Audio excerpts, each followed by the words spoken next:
Bienvenue sur Africa 24 dans cette nouvelle édition du 12-15. Voici les titres de l'actualité. Le Burkina Faso ambitionne de se doter d'une stratégie nationale de sécurité.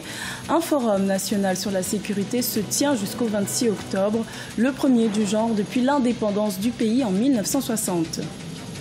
Les autorités somaliennes préparent une offensive contre les Chebabs qu'elles accusent d'être à l'origine des attentats du 14 octobre.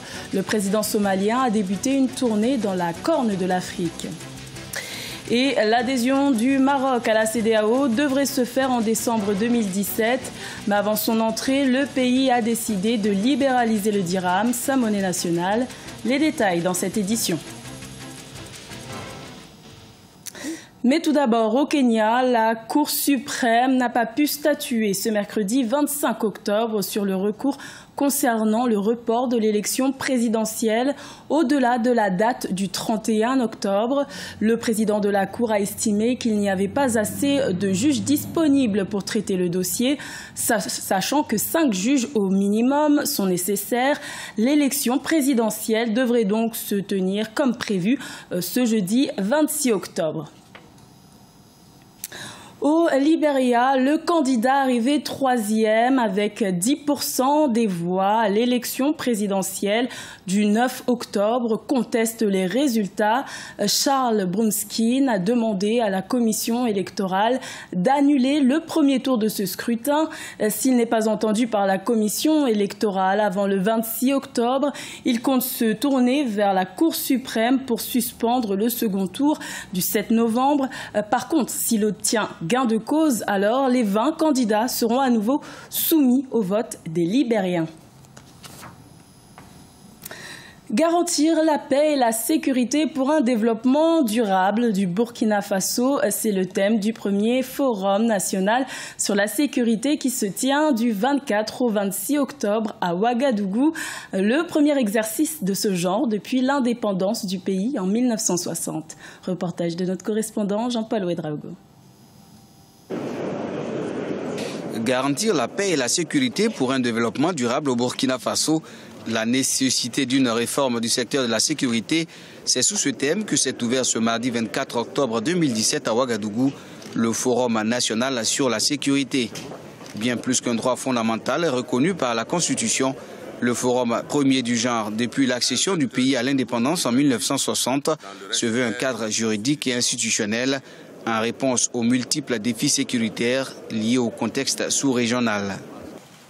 Au moment où nos populations et notre pays ont plus que jamais besoin de la paix pour promouvoir un développement économique et social harmonieux de la nation, l'insécurité ambiante et le terrorisme se dressent comme des obstacles majeurs à surmonter.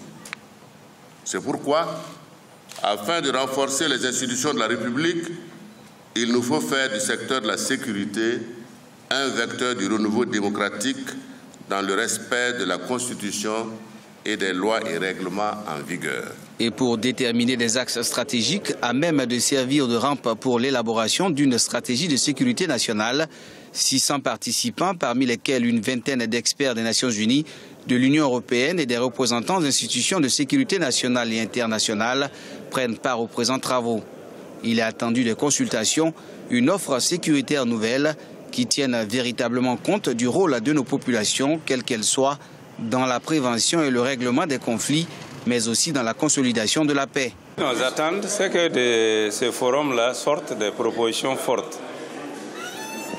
et des stratégies, qu'on nous dise concrètement comment on peut venir à bout de cette situation que nous vivons. Quel rôle doit jouer chaque acteur? Et je pense que si chacun joue son rôle, peut-être que nous pourrons venir à bout de la situation. Que le gouvernement continue à nous accompagner, qu'on n'ignore pas les dozos. Nous sommes disponibles, nous sommes très importants et très utiles pour cette lutte, parce que nous vivons dans toutes les zones frontalières du Burkina. À noter que ce forum intervient au lendemain de forats régionaux tenus les 17 et 19 octobre 2017. Il s'inscrit dans une dynamique globale de réforme du système sécuritaire dont le processus qui vient d'être engagé vise la mutualisation des efforts pour répondre aux exigences du développement et garantir l'intérêt supérieur de la nation burkinabé. L'émotion reste vive en Somalie après les attentats du 14 octobre qui ont fait plus de 300 victimes à Mogadiscio. Pour les autorités, il ne fait aucun doute que ces attentats sont l'œuvre des Chebab. Le président somalien Mohamed Farmajo a donc décidé de mener une offensive en sollicitant l'aide des pays situés dans la Corne de l'Afrique. Ashley Duprat. Au Mali, une nouvelle offensive contre les Chebab se prépare, 10 jours après l'attaque meurtrière du 14 octobre 2017. Bien que le groupe terroriste n'ait pas revendiqué cet attentat, pour les autorités somaliennes, leur responsabilité ne fait aucun doute. Ainsi, pour préparer la riposte militaire contre les Chebab, le président Mohamed Abdullahi Mohamed est en tournée régionale dans les pays contribuant à la force de l'Union africaine en Somalie. L'objectif est de demander à ces pays de soutenir le projet du gouvernement fédéral somalien de rétablir la paix et la stabilité. Samedi 23 octobre, le président Mohamed Farmajo a rencontré l'armée somalienne et il a demandé aux militaires de se tenir prêts pour les opérations contre les Chebab. Ces opérations devraient débuter prochainement. Les forces sont en train d'être déployées, ce n'est donc plus qu'une question de jours, voire d'heures. Ouganda, Éthiopie puis Djibouti, voilà les pays que le président somalien a choisi de visiter pour cette tournée régionale. Un appel à la solidarité face au terrorisme. Le président Mohamed Farmajo souhaite en effet s'assurer du soutien de ses alliés qui participent à la mission de l'Union africaine en Somalie, la MISOM. La tournée régionale du président somalien Mohamed Abdullahi Di Farmajo implique une stratégie de fermeté à l'endroit des Chebab, mais elle prend également en considération le fait que le mandat de la MISOM, c'est-à-dire la mission de l'Union africaine en Somalie, devrait prendre fin. Il va sans dire qu'il fallait mobiliser les pays voisins. À l'issue de sa tournée dans la Corne de l'Afrique, le président Mohamed Farmajo devrait rencontrer les dirigeants des 5 États fédérés de Somalie, une rencontre qui sera essentiellement consacrée aux questions de sécurité et au renforcement de l'unité du pays. Également dans l'actualité, au Maroc, le roi Mohamed VI a décidé de limoger ce mardi 24 octobre 3 ministres. Il s'agit des ministres de l'Éducation, de la Santé et de l'Habitat. Ces derniers sont accusés d'avoir pris du retard dans le programme de développement de la ville d'Al-Hoceima qui se situe dans le Rif, région en proie à plusieurs mouvements de contestation ces derniers mois.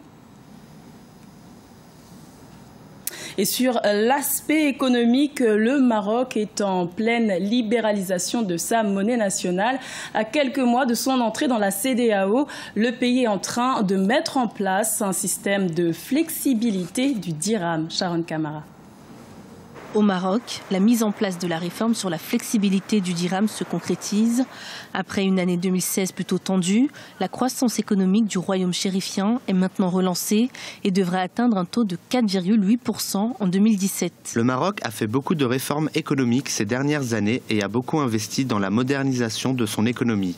Et les résultats sont au rendez-vous. Le royaume a réussi à développer son secteur automobile et également son secteur aéronautique. La réforme vise à passer à un taux de change flexible, alors que le Maroc applique actuellement un taux de change fixe où la banque Al-Maghrib fixe le cours à suivre. La mise en place de la flexibilité du dirham prendra 15 ans pour être exécutée et présentera, selon les experts, des avantages dans plusieurs domaines, tels que le tourisme ou encore l'exportation. Libéraliser une monnaie va dans le sens de démocratiser l'accès à la monnaie, parce que vous savez que dans beaucoup de pays, le fait qu'il n'y ait pas de bancarisation fait en sorte que la monnaie reste dans un circuit très fermé. Or, quand la monnaie peut se retrouver au niveau de la couche la plus défavorisée, au niveau du secteur informel, cela fait du bien à l'économie. Le Maroc continue sa politique de développement économique sur le plan international.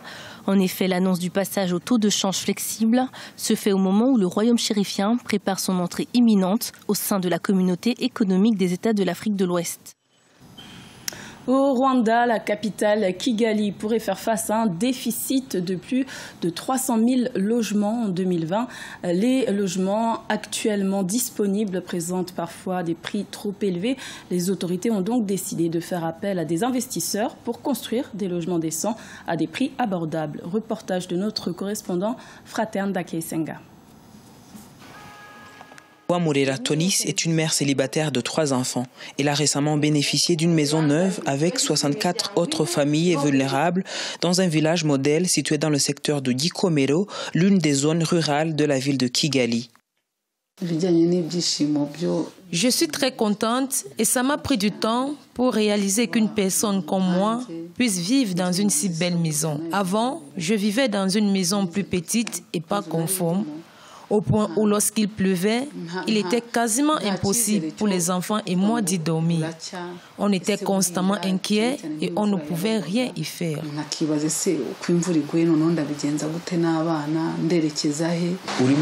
Ce sont des maisons de 3 chambres avec salon, cuisine, douche et toilettes.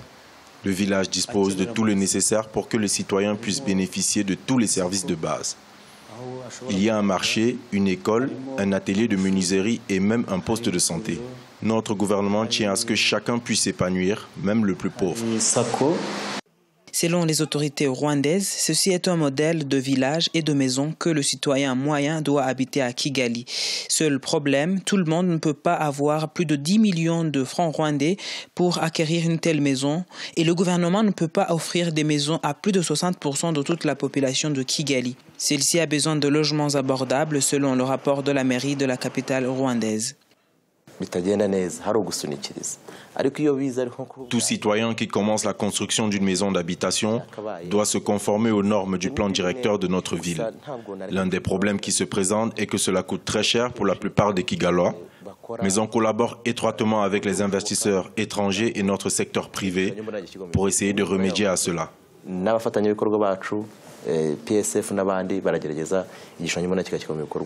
Kigali compte actuellement au moins 20 projets de construction de logements qui vont augmenter de près de 20 000 le nombre de logements sur le marché à un prix variant entre 5 à 500 millions de francs rwandais. Selon des experts, la majorité des habitants de Kigali ne peut pas s'offrir ce luxe. Une étude du ministère rwandais des infrastructures indique que Kigali pourrait faire face à un déficit de 344 000 logements en 2020. Ce journal a été réalisé par l'ensemble de la rédaction. Merci de votre fidélité. Retrouvez dans un instant une nouvelle édition de l'information sur Africa 24.